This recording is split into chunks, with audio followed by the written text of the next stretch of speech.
प्रिय दर्शकों, स्वागत है अध्यात्म ज्योतिष के खास कार्यक्रम में। मैं आपके साथ देवभूमि ऋषिकेश उत्तराखंड से आचार्य आशीष।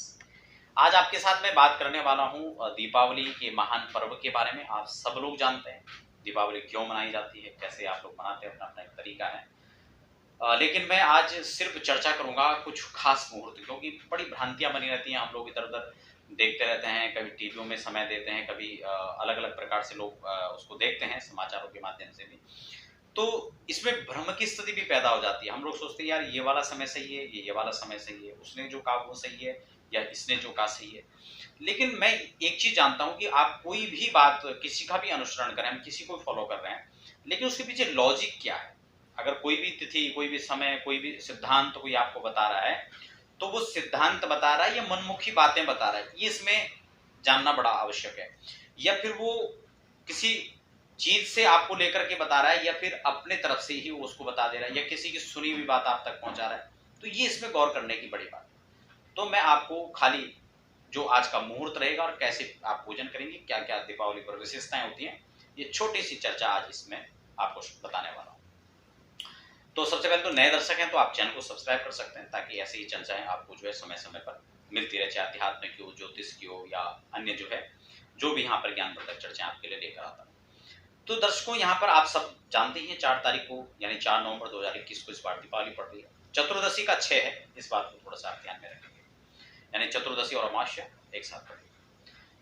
अब इसमें हम लोग पूजन के लिए महालक्ष्मी का पूजन, यूं तो दीपावली का जो पूजन होता है महालक्ष्मी का, वो हम लोग सुबह से शाम तक कभी भी कर सकते हैं, कोई दिक्कत नहीं सबसे पहले। लेकिन उसके बाद खास चीजें हैं कि हमें महालक्ष्मी का पूजन करना है। महालक्ष्मी का पूजन करते क्यों है भाई? देखो, महालक्ष्मी की स्थिरता के लिए हम लोग पूजन करते हैं। मैं छोटे छोटे आपके ही जो मन में भाव है और आप उसको आपके मन से निकले, उससे पहले मैं आपको बताता हूँ कि आप क्यों उसको करते हैं।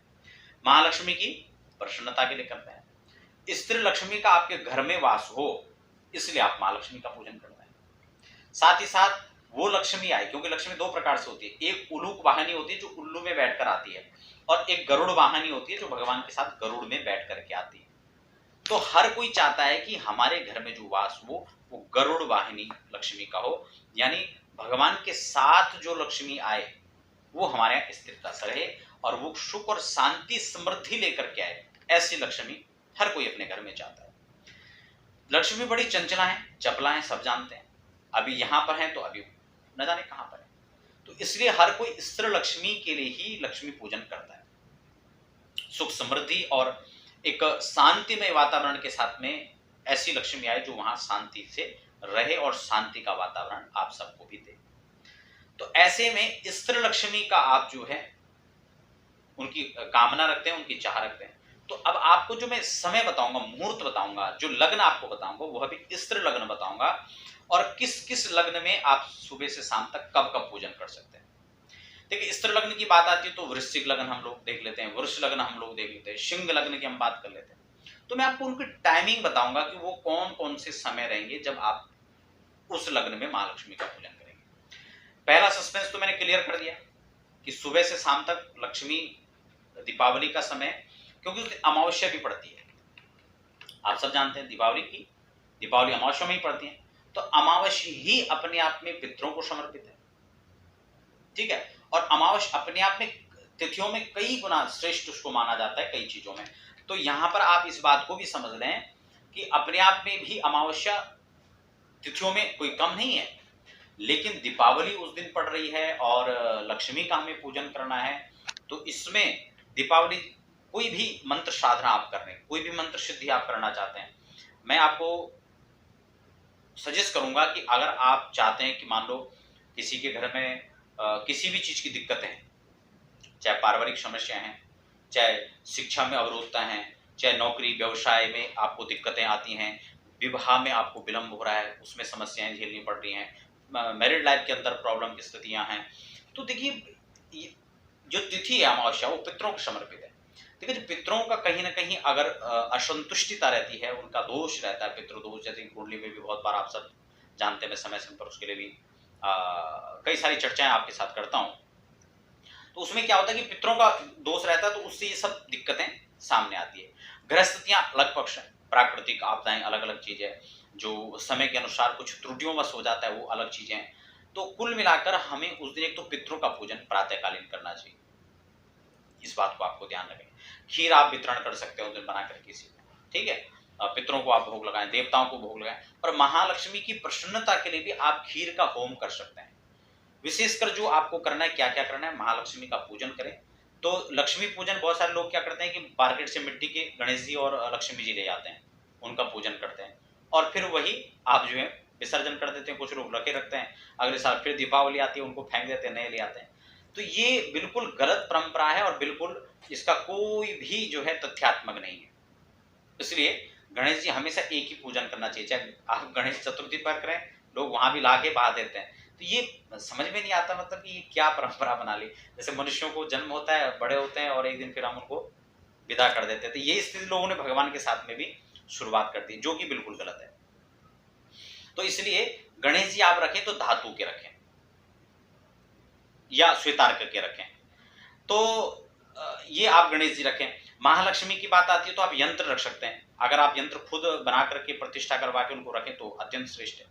नहीं तो धातु निर्मित मूर्ति रख सकते हैं, और बहुत अच्छा श्रेष्ठ यंत्र श्री यंत्र आप स्फटिक करके रख सकते हैं। और इस बार तो दीपावली में हमने भी एक लक्ष्य रखा है कि आप तक जो है स्फटिक सिद्धि करके जो हम श्री यंत्र आप तक पहुंचाएं। तो आप चाहें तो उसके लिए भी आप ऑर्डर कर सकते हैं। जो नीचे दिए गए नंबर हैं, स्क्रीन पर फ्लैश हो रहे नंबर, आप उसके माध्यम से बुक कर सकते हैं, हमारी वेबसाइट पर जाके बुक कर सकते हैं। तो स्फटिक के श्री यंत्र आप रख सकते हैं घर में। और पूजन का जो समय है खासकर, वो आपको मैं बता देता हूं।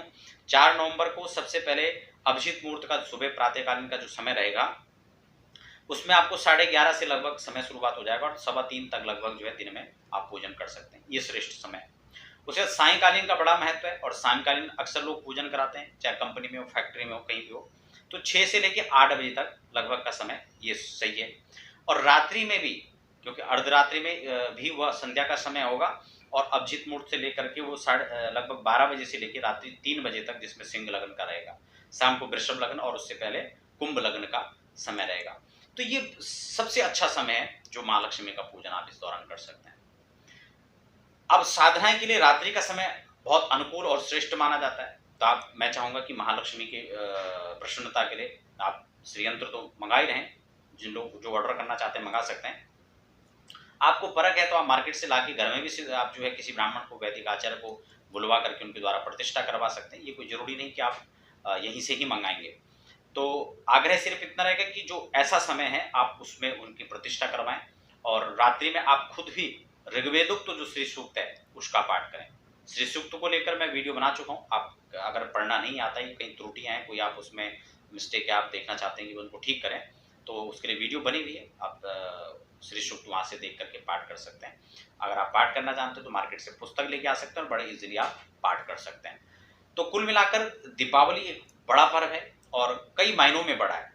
तो इसलिए आप अपनी आर्थिक उन्नति के लिए, आपने शारीरिक स्वास्थ्य लाभ के लिए, अनेक भौतिक संसाधनों को जुटाने के लिए, महालक्ष्मी की प्रसन्नता के लिए, यश कीर्ति के लिए भी आप इस दिन को श्रेष्ठ समझ सकते हैं। तो आशा करता हूँ आज जो बातें थी वो कुछ समझ में आई होंगी। कुछ बातें, कुछ प्रश्न आपके मन में उठते हैं तो आप कमेंट बॉक्स में लिख सकते हैं, और व्यक्तिगत जानकारियों के लिए या विशेष जानकारी के लिए आप हमारी वेबसाइट पर संपर्क कर सकते हैं। ये जो लगातार नंबर फ्लैश हो रहे हैं उस पर व्हाट्सएप पर भी आप अपना संदेश छोड़ सकते हैं। तो दर्शकों, आशा करता हूँ आज की वीडियो आपके लिए काफी कामगर सिद्ध होगी। आप बने रहें और हमें आप फिलहाल दीजिए इजाजत।